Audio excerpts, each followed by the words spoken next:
ya 3 jam 4 jam sebelumnya sudah makan, karena yang Anda makan itu tidak bisa langsung membantu Anda atau berproses, ya metabolisme Anda tetap biasa saja, karena makanan yang Anda makan itu otomatis tidak langsung menjadi tenaga, ya, tetapi dia akan diolah dulu, ya, diproses dulu, ya, kemudian disimpan dulu di dalam otot, ya, baru kemudian melalui sistem-sistem fa'aliyah akan diproses untuk menjadi tenaga, ya. Katakanlah yang biasa Anda pernah dengar ATP ADP itu, ya, itu disimpan di dalam otot dan kemudian akan difungsikan sebagai tenaga.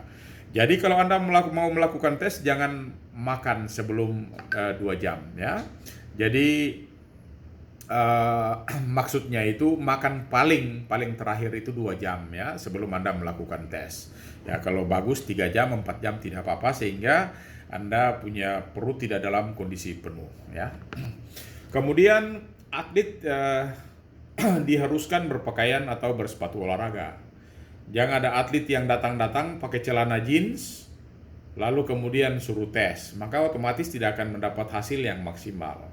Ya, katakanlah dia atlet lari, sprinter, tapi datang pakai sepatu bone, gitu, sepatu boot, gitu. Ya, itu tidak mungkin, gitu, ya. Sehingga dalam hal melakukan tes itu kita harus memperhatikan pakaiannya. Ya, paling tidak ya training, ya, diet, ya. Tapi juga jangan pakaian yang aneh-aneh, gitu, ya. Sepatunya juga harus sepatu yang paling tidak relevan, yang sesuai dengan cabang olahraganya, gitu. Kalau tidak sesuai dengan cabang olahraganya, paling tidak sepatu yang sifatnya umum bisa digunakan untuk jogging dan aktivitas-aktivitas yang lain. Ya, jangan juga menggunakan sepatu yang biasa digunakan oleh seorang atlet taekwondo, lalu kemudian datang untuk tes umum, itu juga akan jadi masalah. Ya, sehingga itu perlu diperhatikan juga oleh seorang pelatih dan juga termasuk seorang atlet, ya. Nah, kemudian sebelum memulai aktivitas tes itu, atlet ini melakukan pemanasan. Ya, terserah Anda. Tapi paling kurang, ya, paling tidak 15 menit lah. Ada yang memang tidak sampai 15 menit dia sudah bisa, tubuhnya sudah siap, ya. Tetapi ada yang mungkin harus di atas 15 menit. Tapi rata-rata kita taruh lebih dan kurang dari 15 menit, terserah Anda. Masing-masing biasanya oleh pelatih itu sudah tahu siapa yang pemanasan sebentar saja sudah siap, otot-ototnya sudah siap untuk bertanding, gitu, atau sudah siap untuk berlatih, atau sudah siap untuk beraktivitas, ya. Tapi ada yang membutuhkan waktu yang lebih lama, ya biarkan saja dia melakukan pemanasan yang lebih panjang dari teman-temannya, tidak apa-apa, ya. Ada yang kalau dia biasa pemanasannya waktunya panjang, tetapi kemudian diberikan, katakanlah biasanya dia antara 20 menit, ya, tapi kemudian dikasih waktu cuma 5 menit saja untuk pemanasan, dia menjadi tidak pede, ya, kurang pede. Maka kalau dia sudah menjadi kurang pede, otomatis dia bertanding pun nanti akan asal-asalan atau juga menjadi tidak maksimal karena kualitas kondisi tubuhnya yang belum siap untuk menerima aktivitas yang lebih berat, ya. Itu menjadi catatan yang juga perlu diperhatikan, ya. Atlet diharuskan untuk menjalankan tes dengan sungguh-sungguh. Ya, kalau atlet banyak, ya, kondisinya sebenarnya baik, kualitas fisiknya sebenarnya baik, tetapi dia melakukan tesnya itu ya asal-asalan saja, tidak sungguh-sungguh, sehingga katakanlah saya mau mengukur kecepatan pukul, saya mau kecepatan pukulan lurus, ya, jab strike, katakanlah seperti itu. Tetapi karena kita melakukan tidak sungguh-sungguh, maka speed gun-nya itu ataukah fotometernya itu tidak bisa merekam hasil aslinya, sehingga otomatis data-data yang didapatkan juga tidak akan maksimal. Maka dari situ kita akan salah memprediksinya. Kalau kita sudah salah memprediksinya, maka otomatis juga program latihan kita akan bermasalah. Maka kepada atlet diwajibkan, ya, bukan disarankan lagi, tapi diwajibkan untuk ketika melakukan tes itu harus melakukan tes secara sungguh-sungguh, ya, seperti dia sedang bertanding atau seperti dia sedang berlomba di hari itu.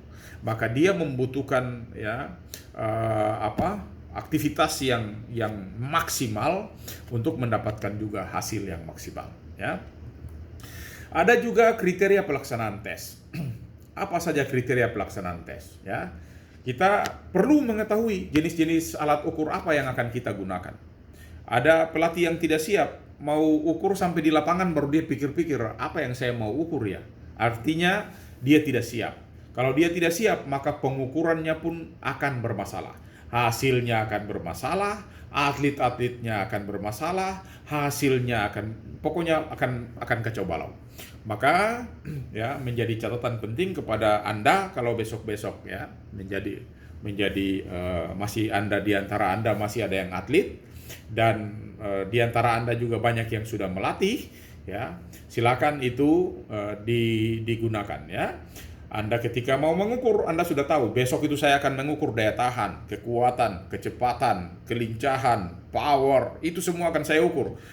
Maka besok itu akan alat-alat, daya tahan itu apa yang saya siapkan, kekuatan itu apa yang harus saya siapkan, ya, kelentukan apa yang harus saya siapkan, kelincahan apa yang harus siapkan, power apa yang harus siapkan, di mana tempatnya, ya, jam berapa akan dimulai, ya, petugasnya ada berapa, alat-alatnya sudah steril atau belum, ya, sudah siap digunakan atau belum, ya, itu semua menjadi hal-hal yang penting, ya.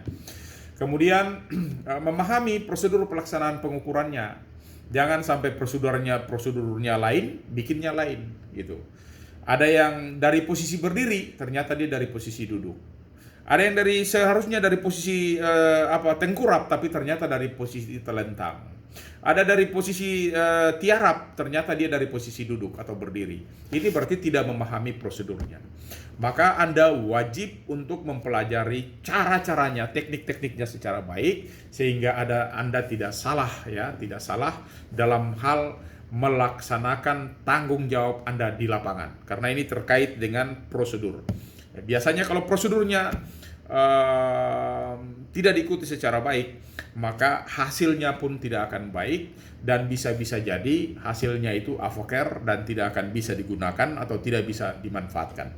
Ya, karena kalau hasilnya error, maka otomatis data-data yang kita harapkan, yang kita butuhkan itu tidak bisa terbaca.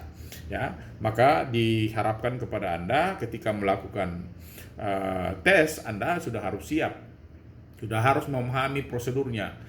Tes kelincahan, saya menggunakan berapa tiang pancang, ya. Tes bolak-balik, saya harus menggunakan berapa balok atau berapa batu atau berapa alat yang lain. Ya, tes kelentukan, apakah saya harus menggunakan sit and reach ataukah saya menggunakan standing bending reach, ya. Apakah saya mau menggunakan mengukur power, apakah saya harus menggunakan jam MD, ataukah kemudian saya menggunakan vertical jam, ataukah saya menggunakan medicine ball put, ataukah saya menggunakan standing long jump, ataukah macam-macam, ya. Itu Anda harus sudah paham itu. Jangan sampai Anda tidak siap, ya. Dan yang berikut, dapat mengoperasikan, ya, dengan benar berbagai peralatan yang digunakan dalam pengukuran. Sekarang kita mau mengukur daya tahan anaerobik, tetapi kemudian kita tidak tahu menggunakan alatnya. Katakanlah saya mau menggunakan ergo cycle, atau saya mau menggunakan run brace, atau saya mau menggunakan treadmill, atau saya mau menggunakan apa saja, tapi saya tidak paham tentang prosedur pelaksanaannya. Maka Anda sudah bisa membayangkan pasti tesnya itu akan kacau balau. Kemungkinan besar hasilnya pun tidak akan bisa digunakan. Maka ya tetap kita harus konsentrasi secara baik, ya. Yang berikut adalah kriteria sarana prasarananya atau kriteria fasilitasnya. Apa? Yang pertama, alat tes yang digunakan itu telah ditera atau memenuhi standar. Ya, ini kita banyak pelatih, ya. Banyak pelatih tidak paham, ya, bahwa alat-alat yang kita gunakan itu harus distandarisasi, ya. Alat-alat yang kita gunakan itu valid atau tidak, ya, sahih atau tidak, terandal atau tidak, atau istilah lain orang bilang validitas dan reliabilitasnya itu. Tapi yang paling penting adalah valid. Ya, artinya alat yang kita gunakan itu sudah harus ditera. Ditera oleh siapa? Oleh badan khusus, badan meteorologi, ya, geofisika, dan itu tidak bisa ditera oleh kita ini. Ya, kita hanya memanfaatkan menggunakannya. Kalau Anda pelatih, maka pelatih itu menggunakannya untuk kepentingan pengukuran Anda. Tapi pelatih tidak bisa melakukan tera terhadap alat-alat itu. Ya katakanlah saya mau menggunakan untuk latihan kekuatan, saya mau mengukur kekuatan, otomatis saya menggunakan katakanlah untuk tungkai dan punggung, maka saya menggunakan back and leg dynamometer. Ataukah saya mau mengukur kekuatan otot untuk punggung dan dada kita, maka saya harus menarik mendorong, maka saya harus menggunakan expanding dynamometer. Ataukah saya harus menggunakan hand grip, ya, ataukah yang bentuk-bentuk yang lain. Maka otomatis alat yang kita gunakan itu harus sudah ditera. Ya, dan setiap 6 bulan harus ditera. Ada yang bertahun-tahun sampai alatnya sudah karatan tidak pernah ditera. Dan setahu saya juga alat-alat di Penjaskes Rek itu, di prodi Anda itu juga tidak pernah ditera. Ya. Maka nanti ini jadi catatan, ya. Laporkan juga kepada Pak Kaprodi dan juga mungkin pengelola lab. Saya tidak tahu sekarang siapa, kemarin-kemarin masih Ibu Mei, entah sekarang masih Ibu Mei atau tidak. Kalau bisa supaya alat-alat semua yang ada itu ditera dulu, karena sudah sekian lama, mungkin sudah puluhan tahun, ada yang sudah puluhan tahun, ya, dan itu selalu kita gunakan. Dan itu kalau belum ditera, maka hasilnya pun itu akan error. Kalau hasilnya error, maka tidak bisa memberikan data yang baik. Kalau tidak bisa memberikan data yang baik, maka akan bermasalah dan program latihan kita juga secara menyeluruh akan bermasalah.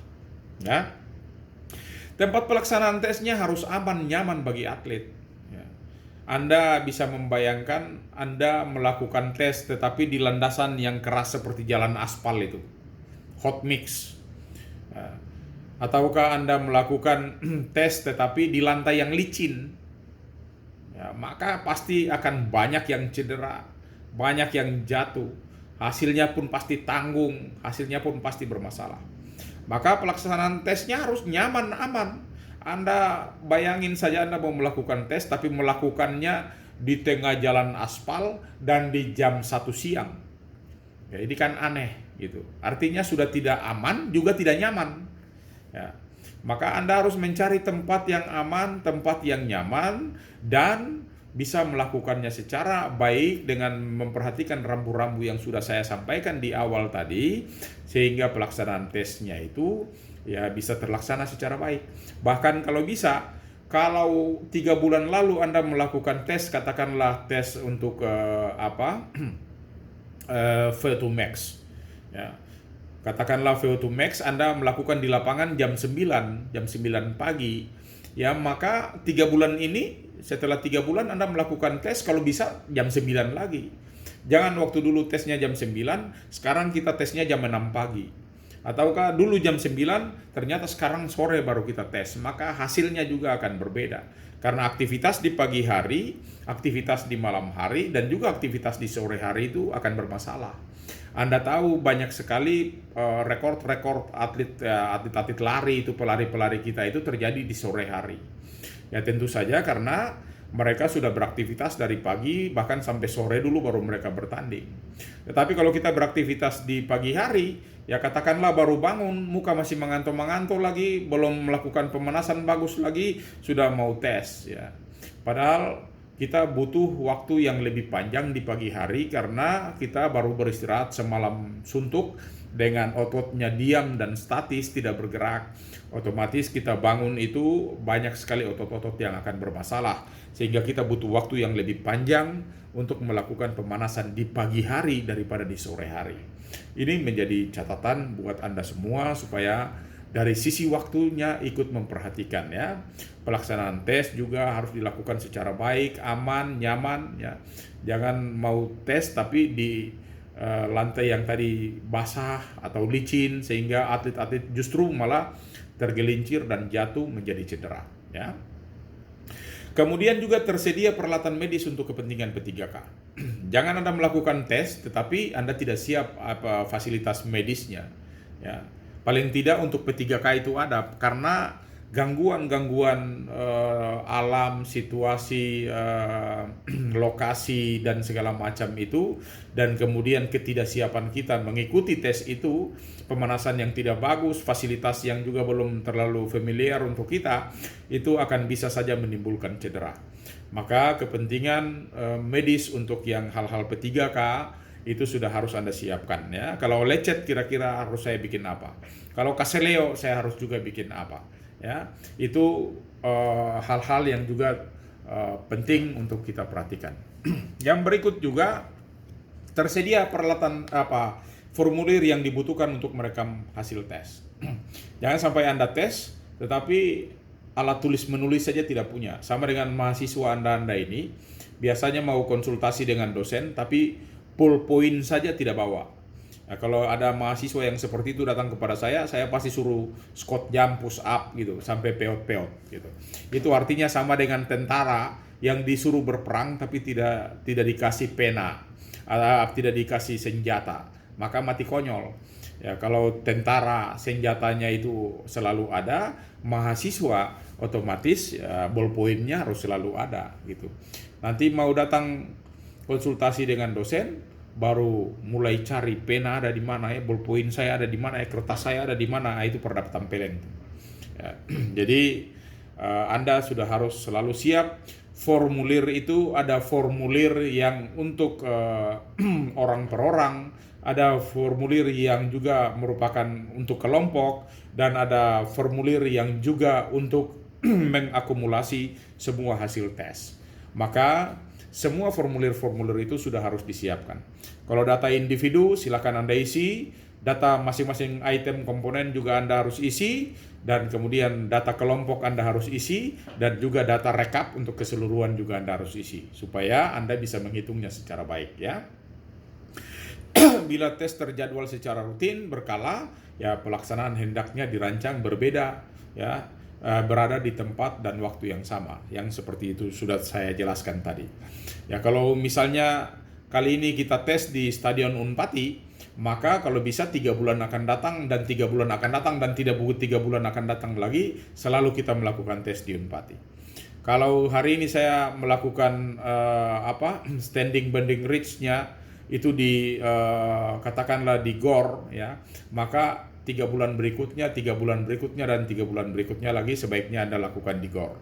Ya, katakanlah Anda melakukan tes untuk 30 meter di track sintetik atau di tartan, maka 3 bulannya, 3 bulan, dan 3 bulannya juga Anda wajib melakukan tes juga lari 30 meter di tartan atau di track sintetik. Jangan sampai ketika tes pertama Anda pakai track sintetik, tes kedua Anda melakukan di rumput, tes ketiga Anda melakukan di jalan raya, tes keempat Anda melakukan di pasir, ya, otomatis hasilnya tidak akan sama. Jadi ya, ketika semua proses itu sudah berjalan bagus, Anda perlu menjadwalkan tes secara berkala itu, kalau bisa dilakukan di tempat yang sama, juga waktunya yang sama, sehingga otomatis hasilnya itu tidak akan jauh berbeda, dan kalau ada peningkatan itu bisa terbaca juga secara baik ya. Lalu jenis pengukuran ya.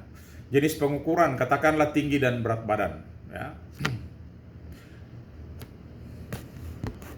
Baik ya, jadi terkait dengan jenis-jenis pengukuran ini, kita nanti akan mengukur tinggi dan berat badan ya, itu terkait dengan antropometrik ya. Kemudian juga ketebalan lemak ya. Anda otomatis nanti menggunakan skin caliper itu ya. Kemudian juga untuk kita nanti akan mengukur volume paru. Ya, mungkin apakah menggunakan capacity meter atau yang lain-lain, saya tidak tahu. Nanti dicek di laboratorium Anda peralatan apa yang siap. Kemudian kapasitas paru maksimal juga ya. Silakan apakah nanti di lapangan dengan menggunakan tes VO2 max ya, apakah dengan menggunakan yang lain, ya silakan nanti dikomunikasikan dengan Pak John dan Ibu Mei. Nanti di fleksibilitas togok ya, bukan fleksibilitas togok saja tapi fleksibilitas ya. Ini mungkin nanti dihapus karena otomatis fleksibilitas itu banyak sekali. Ya kalau fleksibilitas togok kan hanya salah satu. Kita bisa menggunakan sit and reach atau bisa juga menggunakan standing transflexion meter atau juga nanti bisa menggunakan Martin type atau juga menggunakan flexometer, goniometer dan segala macam. Itu untuk mengukur yang namanya fleksibilitas ya. Kemudian juga nanti keseimbangan statis atau mungkin juga keseimbangan dinamis. Itu banyak alat ukur yang bisa kita gunakan, apakah dengan menggunakan Pirot ataukah dengan menggunakan balok atau juga dengan menggunakan macam-macam caranya ya, apakah dengan lompat-lompat di garis-garis tertentu untuk mendapatkan keseimbangan statis ya, bisa juga dengan mata tertutup ya, posisi keseimbangan dan segala macam itu. Nah, nanti juga untuk daya tahan otot perut ya atau daya tahan otot tubuh bagian atas, ini yang mungkin Pak John sudah melakukan sebagiannya, tapi nanti ada kalau daya tahan itu saya biasanya bukan daya tahan tapi saya kasih nama daya tahan kekuatan ya. Daya tahan kekuatan otot perut, katakanlah Anda biasa dengan menggunakan sit up ya, untuk punggung biasanya back up ya, ataukah apa itu Spiderman dan segala macam ya. Nanti untuk daya ledak atau tungkai ya, ini berarti otomatis untuk mengukur power. Apakah Anda menggunakan jam MD ataukah Anda menggunakan Margarian Clementes ya, ataukah Anda menggunakan vertical jam ya, ataukah Anda menggunakan juga standing transflexion meter atau bentuk yang lainnya. Itu banyak sekali untuk menggunakan itu ya. Atau juga untuk kekuatan peras ya, berarti Anda menggunakan macam-macam dinamometer itu ya. Jadi kalau kekuatan peras itu, kalau otot lengan berarti kita menggunakan hand grip dinamometer itu. Tetapi kalau menggunakan kekuatan ekstensor otot punggung berarti Anda menggunakan back and leg dinamometer, bagaimana meluruskan punggung atau bagaimana melakukan gerakan flexor untuk tungkai ya. Lalu juga katakanlah untuk kekuatan menarik, tadi saya bilang ya, di dada sini ada menarik dan juga mendorong, itu berarti kita menggunakan expanding dinamometer ya. Lalu kalau misalnya kecepatan lari, rata-rata orang menggunakan stopwatch ya. Tetapi juga ada banyak alat ukur yang lain di samping untuk mengukur kecepatan lari, tetapi juga ada kecepatan anggota tubuh yang lain, kecepatan memukul, kecepatan smash, kecepatan segala macam itu bisa diukur dengan apakah itu speed gun, apakah itu apa namanya itu photogate dan macam-macam bentuk alat-alat untuk mengukur kecepatannya. Kalau kelincahan banyak sekali. Anda bisa menggunakan lari bolak-balik atau juga menggunakan shuttle run ataukah dot drill, down the line drill, heksagonal, ataukah kemudian tes Illinois dan segala macam, banyak sekali untuk koordinasi dan segala macam ya. Kemudian daya tahan anaerobik, Anda juga bisa dengan macam-macam bentuk tes, tapi juga dengan alat-alat ya di laboratorium Anda bisa untuk mendapatkan data-data anaerobik, juga kapasitas aerobik maksimal yang tadi saya bilang ya, bisa juga dengan menggunakan Fluidomax, bisa juga dengan menggunakan tes blip ya, atau juga bisa dengan tes Balke dan macam-macam, termasuk tes kebugaran jasmani. Saya kira itu yang bisa saya sampaikan untuk kesempatan hari ini ya.